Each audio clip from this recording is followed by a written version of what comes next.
Hello बच्चों, let us read this question. This question says 35 drops of a liquid having density 1.2 gram per ml, mass 2.4 gram, assuming molar mass of liquid 70, select the correct statements.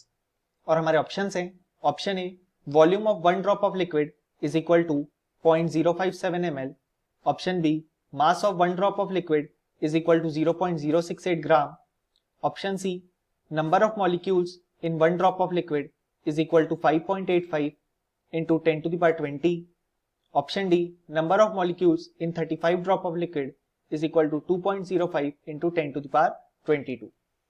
सो इस question को solve करने के लिए हमें जो की concept required होगा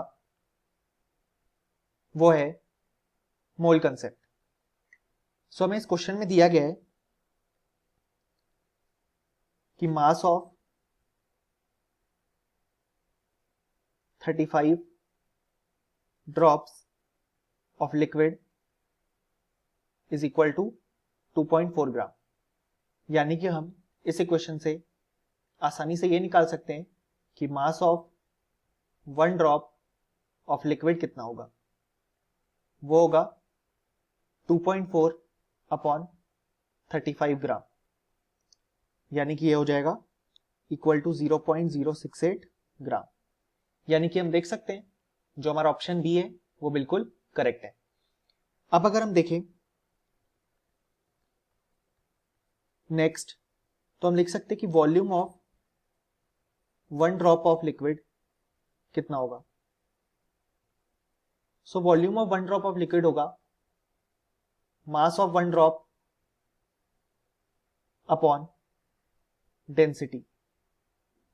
ऐसा इसलिए क्योंकि हम जानते हैं कि डेंसिटी होती है मास अपॉन वॉल्यूम, यानी कि वॉल्यूम हो जाएगा मास अपॉन डेंसिटी. सो अब अगर हम देखें तो हमारा मास आया 0.068 ग्राम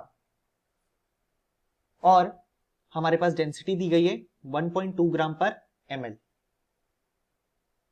सो अगर हम इन दोनों को डिवाइड करें तो हमारा आंसर आ जाएगा 0.057 ml. सो हम देख सकते हैं कि जो हमारा ऑप्शन है वो भी करेक्ट है.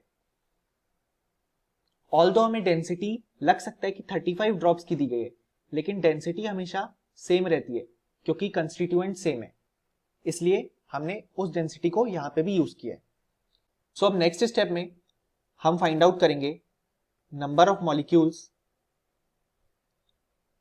इन one drop of liquid.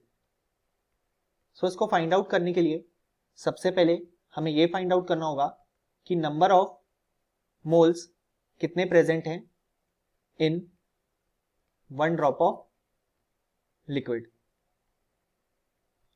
So उसके लिए हम देख सकते हैं कि मोल्स का फॉर्मूला होता है given mass upon molar mass.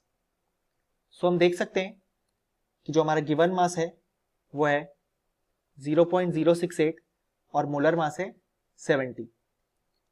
सो अगर हम दोनों को डिवाइड करें तो हमारे मोल्स आएंगे 0.068 अपॉन 70.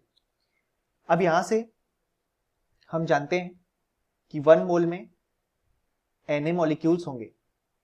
Na होता है एवोगैड्रो नंबर, यानी कि अगर हमें निकालने हैं number of molecules in one drop तो वो हो जाएंगे जो हमारे गिवन मोल्स है 0.068 divided by 70 multiplied by Avogadro number जो कि होता है 6.022 इंटू 10 टू द पावर 23.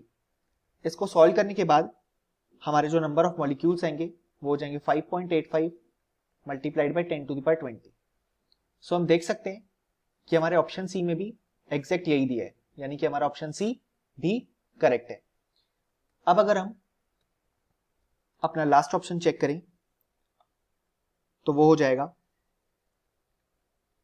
कि number of molecules in 35 drops of liquid. So इसको सॉल्व करने के लिए सबसे पहले तो हमें यह निकालना होगा फिर से कि नंबर ऑफ मोल्स कितने प्रेजेंट है इन 35 ड्रॉप्स ऑफ लिक्विड। सो हम देख सकते हैं कि वो हो जाएंगे, हमारे पास गिवन मास है 35 ड्रॉप्स का 2.4 ग्राम और मोलर मास है 70, यानी कि हम लिख सकते हैं 2.4 अपॉन 70 हो जाएंगे मोल्स। सो अब यहां से अगर हम नंबर ऑफ मॉलिक्यूल्स लिखना चाहें इन 35 ड्रॉप्स तो वो हो जाएंगे 2.4 upon 70 into 6.022 into 10 to the power 23। ये एकदम सेम प्रोसीजर है जो भी हमने ऑप्शन सी के लिए किया, क्योंकि हम जानते हैं 1 मोल में कितने मॉलिक्यूल्स प्रेजेंट होंगे। सो इसको सॉल्व करने के बाद हमारा आंसर आ जाएगा 2.05 multiplied by 10 to the power 22। So हम देख सकते हैं कि जो हमारा ऑप्शन डी है वो भी करेक्ट है।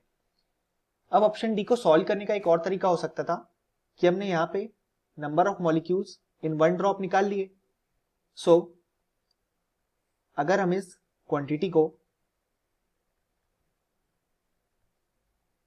35 से मल्टीप्लाई कर देंगे तो भी हमें हमारे ऑप्शन डी का जो ये आंसर है वो मिल जाएगा।